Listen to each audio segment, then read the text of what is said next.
tema, vamos a necesitar algo que se llama rigidez, pero no rigidez como la matriz de rigidez, sino una rigidez asociada a los desplazamientos que van a provocar las fuerzas dinámicas. Entonces, para ello vamos a ver qué sería el grado de libertad, ese número de coordenadas que se requiere conocer para que se pueda definir la configuración deformada de la estructura en cualquier instante de tiempo. Esta presentación ya la tienen ahí en el parágrafo. Entonces, de aquí observamos que tenemos, dependiendo del grado de libertad, vamos a tener diferentes configuraciones. Por ejemplo, la primera me representa una estructura de un grado de libertad que serían dos columnas y una trave infinitamente rígida. Entonces, si ustedes quieren desplazar esta estructura, evidentemente dentro del plano, si la sacan fuera del plano, que se mueva fuera del plano, que es otro grado de libertad, estoy hablando exclusivamente en el plano. Entonces, esta estructura, si le aplicamos una fuerza horizontal, se va a mover a la derecha una distancia x. ¿Okay? Eso me define el grado de libertad. Si ustedes se fijan en la figura número 2, en la figura número 1 tengo una estructura así. Esto tiene una rigidez infinita. Es decir, si yo le aplico una fuerza horizontal acá, esto se desplaza así. ¿Sí? Acuérdense que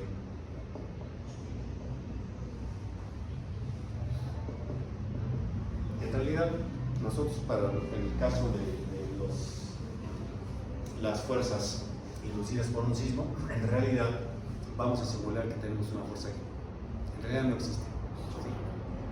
Lo que tenemos es que lo que se mueve es la masa. La masa, aquí viene el concepto principal. La fuerza se debe a una masa que la vamos a acelerar. ¿Cómo la vamos a acelerar? A través de una onda que va a venir por aquí, ¿no? El movimiento del terreno va a hacer que la estructura del suelo se mueva hacia un lado, se mueva hacia el otro. Y eso, en un principio, me provoca, como tengo el suelo aquí, este suelo se mueve, se empieza a mover y la estructura trata de seguir ese movimiento. O sea, inicialmente lo que hace la estructura es seguir ese movimiento, pero llega un momento que ya no puede seguir el movimiento. El terreno se sigue moviendo y la estructura ya está en otro lado, empieza a oscilar sola. En ese momento decimos que ya la estructura está tratando de generar unas fuerzas que se van a ver reflejadas por esta aceleración que le estamos dando a la estructura. ¿Ok? Si ustedes se suben en una azotea de cualquier edificio, 1 o 2 niveles, en los niveles que se suben hasta arriba, cuando vean, sienten un movimiento pequeño acá abajo, arriba se va a sentir más porque se acelera el suelo, pero además se acelera todos los pisos que tenemos arriba. Una vibración, por ejemplo, en zonas como la colonia Roma, por ejemplo, si están arriba de una vivienda, un departamento, cuando pasa un camión, un vehículo, el movimiento se refleja en la estructura vibra un poquito, ¿no? Eso es reflejo de la aceleración que le induce un movimiento, por ejemplo en este caso un vehículo. Entonces esto hace que mi simulación que voy a hacer me lleve a que tenga en este caso, un grado de libertad, ¿vale? Para estos. Si observamos aquí mismo, voy a tener una relación que le voy a llamar fuerza cortante. En este caso, la fuerza cortante es igual a la fuerza que genera esta fuerza que genera el movimiento de la estructura, pues debe de ir equilibrada por el suelo, ¿no? Si yo le aplico una fuerza aquí arriba, pues esta va a bajar de tal manera que aquí se va a distribuir entre las dos columnas. En este caso es sencillo. La reacción sería la mitad F entre 2, si las columnas son iguales de dimensión. Entonces tengo una fuerza cortante. A la relación de la fuerza entre el desplazamiento, en este caso la fuerza entre dx, le voy a llamar rigidez de entrepiso. Pero fíjense, rigidez de entrepiso, no rigidez relativa a la matriz de rigidez de ese elemento, sino una rigidez que está asociada a la fuerza cortante. ¿Estamos de acuerdo? Entonces, este es el concepto que es la base para entender todo lo que vamos a ver aquí. Entonces, fíjense, esta tiene 2 grados de libertad. Bueno, de hecho va a tener 3, ¿no? Va a tener un desplazamiento para acá, puede tener un desplazamiento para arriba y puede tener un giro. Esta tendría 3 grados de libertad. Para definir cualquier movimiento, pues necesitaría definir los 3 grados de libertad.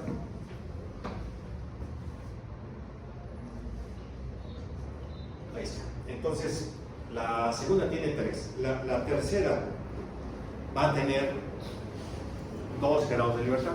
Uno asociado, ahí no se ve muy claro, pero si yo le aplico aquí una fuerza, ¿qué va a pasar? Que esto se va a desplazar así, pero además va a girar así, ¿sí? Es decir, voy a tener un desplazamiento horizontal y aquí un giro. Tengo 2 grados de libertad. Esta aceleración de la masa se debe a que, como esto tiene masa, cuando ustedes lo muevan horizontalmente, esta y estas puntas van a tratar de girar. Entonces, ese giro me va a provocar que tengamos 1 y 2 grados de libertad, ¿sí? Es decir, no sucede lo mismo que acá. Aquí si ustedes empujan la estructura, pues la estructura se va a desplazar nada más horizontalmente. Aquí no. Aquí le empujan y se va a elevar porque el propio peso la va a bajar. ¿Sale? Entonces vamos a tener 2. La siguiente es parecida a esta de acá, donde resulta que ahora tengo 2 niveles. Aquí estoy haciéndolo de manera simplificada, es lo que vamos a tratar de hacer. Aquí tengo 2 niveles. Entonces, ¿qué pasa? Porque esto va a generar 2 fuerzas, ¿no? Una F1, una F2 y por lo tanto va a tener 2 desplazamientos. Bueno, me falló un poco, así.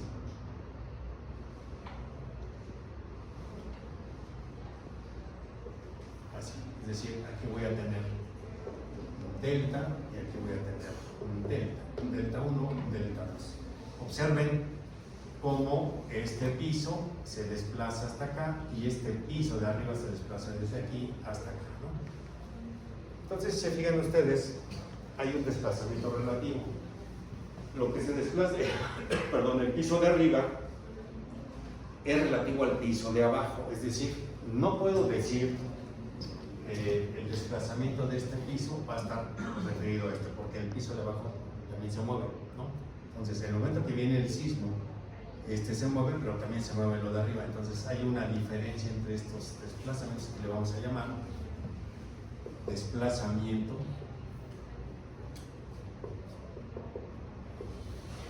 del entrepiso o de entrepiso. Es decir, ¿qué es el entrepiso? El entrepiso pues, va a ser esta distancia. Este sería el entrepiso. La distancia entre 2 pisos consecutivos. Entonces, en este caso tenemos 2 entrepisos, 2 desplazamientos de cada entrepiso. El primero tendría un desplazamiento, en teoría, si esto es 0, pues solo se desplaza esto, ¿no? Cuando nosotros modelemos esto con cualquier programa, pues, el desplazamiento aquí pues, es 0, ¿no? La realidad es de que esto se mueve, o sea, el piso se mueve.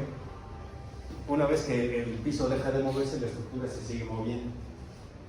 Esos desplazamientos son los que me va a generar la fuerza de las masas que tengo en la estructura. Entonces, esas masas, en la medida que sean más grandes, estas masas, pues la fuerza es mayor, ¿sí?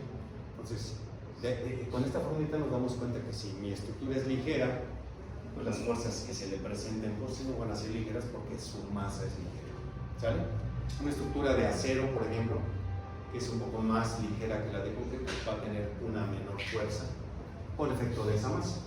Y el último caso, bueno, aquí nada más fíjense, si aplico el mismo concepto de rigidez, aquí mi fuerza cortante va a tener un diagrama así. Aquí voy a tener B2, aquí voy a tener B1. El diagrama de fuerzas cortantes es este, ¿no?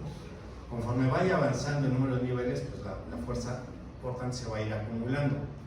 B2 va a ser igual a F2, B1 va a ser igual a F2 más F1, y si tuviera más niveles sería el nivel último más el nivel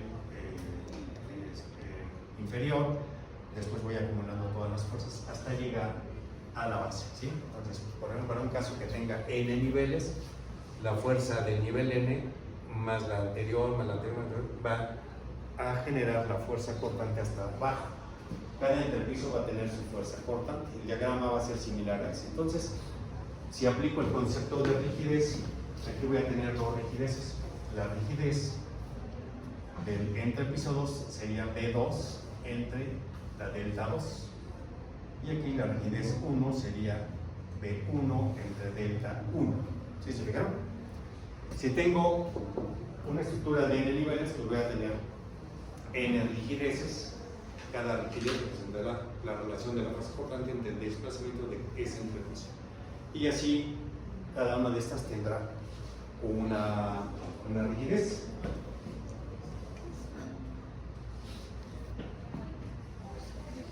Por eso déjenme poner aquí.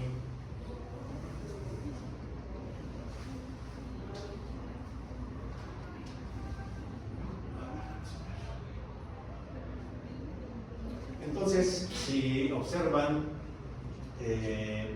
lo que debo de buscar es una relación de las fuerzas cortantes entre los desplazamientos del entrepiso.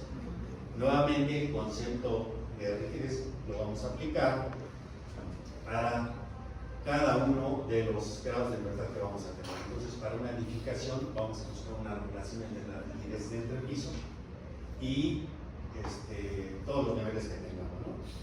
La última figura que veía,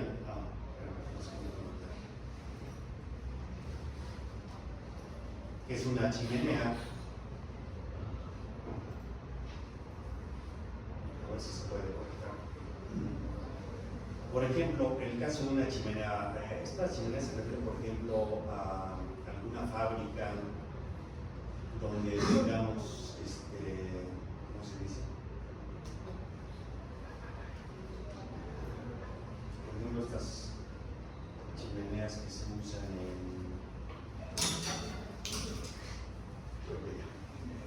¿cómo se llaman? Las industrias. La chimenea que es la del lado derecho, esta, puede tener, dependiendo de la discretización que yo haga, puede tener infinito número de grados de libertad. O sea, depende mucho de cómo la quiera discretizar, ¿no? En el caso, por ejemplo, del edificio que tiene dos niveles, decimos que va a tener 2 grados de libertad. En el caso de un edificio de n niveles, pues tiene n grados de libertad. Pero en el caso, por ejemplo, de esta chimenea, depende de cómo quiera yo discretizar. Estas chimeneas son una estructura que va variando, en este caso, su sección. Normalmente son cilíndricas, entonces cada sección va a ir variando en función de la altura. Por lo tanto, si yo le pongo, por ejemplo, aquí una división de 10, tengo una estructura de 10. Si hago una división de 100,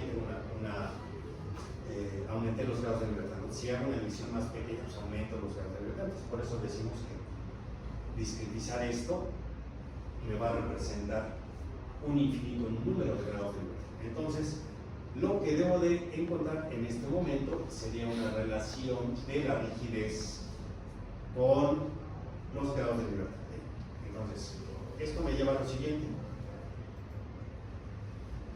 Cuando nosotros le aplicamos una fuerza a la estructura, en realidad acuérdense que esta fuerza que le pongo ahí PDT, pues no, en realidad no existe.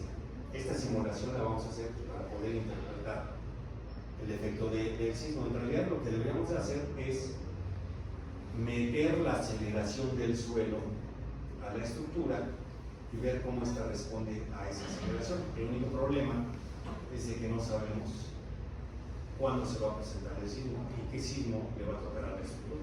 Eso nunca lo vamos a saber. ¿Están de acuerdo? Porque diseñamos para un futuro.